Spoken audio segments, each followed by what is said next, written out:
Have you ever had a bad mate?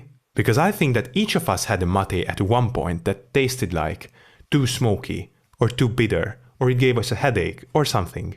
The annoying thing is that when something's wrong with our mate, but we don't know what it is. So I brought to you 15 very common mistakes that every beginner makes when they first prepare mate. Like I made 10 of them at least, and my first mates were so bad. But after I fixed these mistakes, my mates have become orders of magnitude better. So stick around in this video to take your mate to the next level.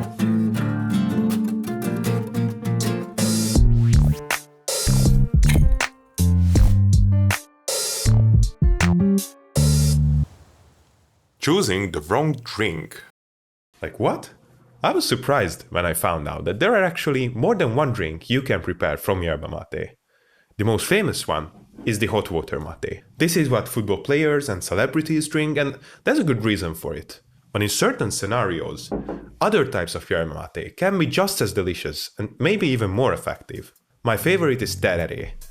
It's basically cold water mate. It's very easy to prepare. You just take a glass, put in ice, yerba, a bombilla, refill with ice cold water, and that's it.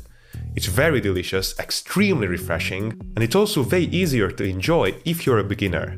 So maybe you should start with tereré and just later try hot water mate as you're already familiar with the taste. Don't get me wrong, if you start with hot water mate, it's not a mistake at all, just be prepared that it might be a little bitter for you on the first few tries.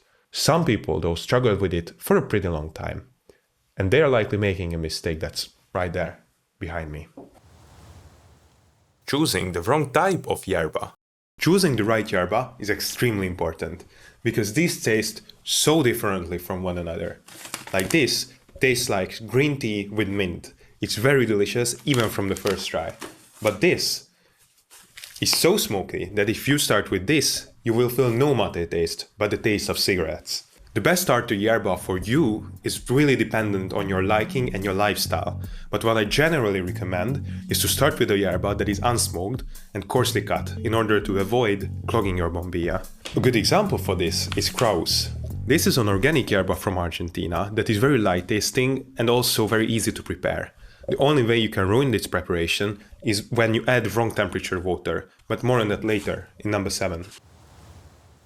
Adding too few yerba. People agree that filling your gourd to around 2/3 with yerba is the way to go in the preparation. But as a beginner, it can be a little bit too much to drink over a day. At least for me it was. So I decided to put fewer yerba in my big gourd. But that resulted in my mountain collapsing all the time, and it ruined the taste of my mate pretty badly. So if you would like to drink fewer mate, I recommend you to find a smaller cup, like the top of your thermos will do. Prepare it just the same way and enjoy your little mate. Adding too much yerba. So too few yerba is a problem, but too much yerba is also a problem. What I realized, if you put more than 2/3 of fine cut yerba, like Canarias, in your gourd, it will cause clogging of the bombilla. The easy fix to this is to fill your gourd with less than 2/3 of fine cut yerba and less than 1/2 with chimarrão. But if you want to avoid clogging as a whole, I recommend to you Argentinian yerbas. These are coarsely cut and contain stems too, which makes clogging virtually impossible. Wrong bombilla. Speaking of filtration, choose the right bombilla, which is most of the time a spoon bombilla with this Brazilian round-shaped filter. This can filter every type of mate, even chimarrão, and it's good to start your mate career with a jack of all trades, like this. For most yerbas, other spoon bombillas can be just fine too, especially if they match your gourd in style or they're handcrafted or look nice. Not building a proper mountain. Now, if you have watched any mate videos before, I'm sure you know what a mountain is, but in short, it's dry leaves built up on one side of your gourd. This is why we can drink our mate for a whole day, because not all the leaves steep out at once. Building a good mountain takes practice, but here's a quick way how to do it. Step 1. Fill your gourd 2/3 with yerba. Step 2. Cover the top of your gourd and shake it at an angle for a few seconds. Step 3. Turn your gourd back to 45-degree angle and carefully remove your hand. Step 4. Pour some room temperature water next to your newly formed mountain. Step 5. Wait for 5 minutes while trying to keep your gourd at the same angle. Now it can be a little awkward to keep it in your hand for that long, so you may try to balance it on something, just I don't recommend your bombilla for that purpose because it's easy for the whole gourd to fall over and that's a terrible feeling. Step 6. Take your bombilla and gently pack together the leaves with the filter. Step 7. Place your bombilla sort of under your mountain. The good way to do it is when the bombilla is sort of pushing the mountain from below a little bit. Step 8. Your mountain is ready. You can start refilling it with mate temperature water. But what exactly is mate temperature water? Too hot water. So if you ask them, most people would say that mate temp water is about 80 degrees Celsius. But for most yerbas, this is simply not true. Uruguayan yerbas that are known for being the best at hot temperatures still feel better at 75 degrees Celsius than at 80. Not to mention Argentinian yerbas that feel best at about 70 degrees Celsius, and some brands of Chimarrão as low as 65. Now this depends a lot on the exact brand and your personal preference, but I would advise every beginner to not stick with the 80 degrees Celsius mark, because that ruins most of the yerbas, including Krauts Organica. Too cold water can also be bad for your mate, but in that case you can simply put back the water into your electric kettle, reheat it and experiment with what feels best for you. Flooding the mountain. When you're refilling your mate, there's basically one thing you should pay attention to, and that is that the water level should never go above the level of your mountain, because if it does, it destroys your mountain and undoes all the work that you put into it. So in the end, the water doesn't flood your mountain, but just washing its sides like an ocean. Now this is pretty straightforward and easy to understand, but the next 5 steps coming up are difficult even for senior mate drinkers. Steeping time. So right now, I'm making the most common mistake of mate beginners. Can you spot it? Well, if this was not triggering you, you better pay attention now. So mate requires no steeping time, which means that if you put water in here, you can drink it immediately. Or rather, you should, because if you leave water in your mate for too long, it will extract so much stuff from the yerba that it will end up being a potent, disgusting liquid that no one wants to drink. And by far the most common reason why people do this is that because the water is too hot for them and they want to wait a little bit for it to cool down. Now, if this has happened to you, let me offer you a better solution. Fill your mate to only half with hot water and then add a little bit of cold water to normalize the temperature.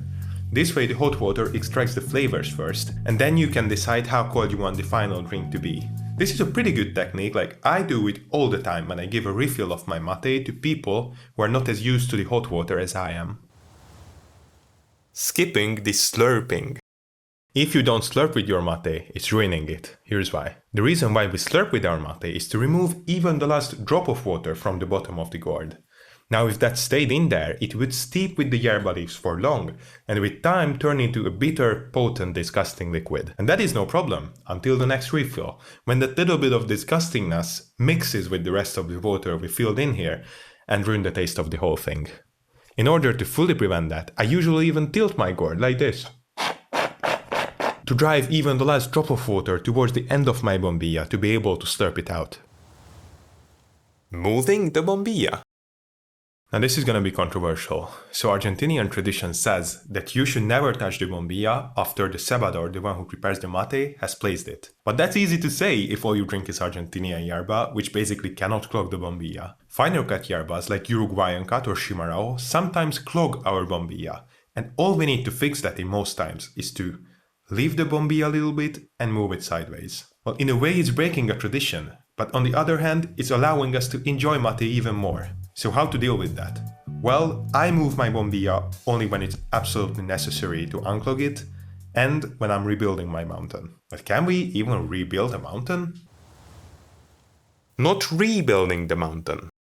The truth is that every mountain collapses after a few refills. So the way to come around that is to take out your bombilla and pack together the leaves, just the same way as you prepared your first mountain. Then place your bombilla back and keep refilling.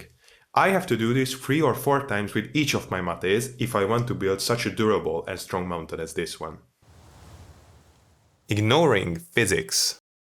Is physics ruining our mate? Well, the water in our thermos tends to get colder and colder with time, and after a while it can get simply too lukewarm for drinking mate with it. There are two ways to come around this. One is to buy a more expensive thermos, because these hold heat way better than the cheap ones. Or if you're using a cheap thermos, don't be afraid to sometimes pour the water back from the thermos to the electric kettle and reheat it. Like when I was using my first thermos, I had to do this every 2 hours or so it's really that important. Wrong finishing. Finishing a mate refers to how we divide our portion of yerba over time. Remember, the reason why we built a mountain in the first place is to keep part of the yerba dry so that we can sort of drink it later. Now, many beginners ignore the dry yerba on the top and keep refilling to the hole all along the way. But if you want to take the most out of your mate, the way to go is to have the first few refills in your original pouring hole. Then start refilling to the side of the mountain, collapsing it little by little, so that after about 1 to 1.5 liters of water, you will end up with an even pile of washed out yerba. Not yet subscribed to Mateverse. Common beginner mistake is not being subscribed to the Mateverse. There's just so much stuff coming up, like yerba mate reviews, product reviews, guide videos like this. It's fair to say that it's ruining your mate if you're not subscribed. So make sure to join our team, it's really helping us a lot too. Thanks for watching and see you in a different Mateverse.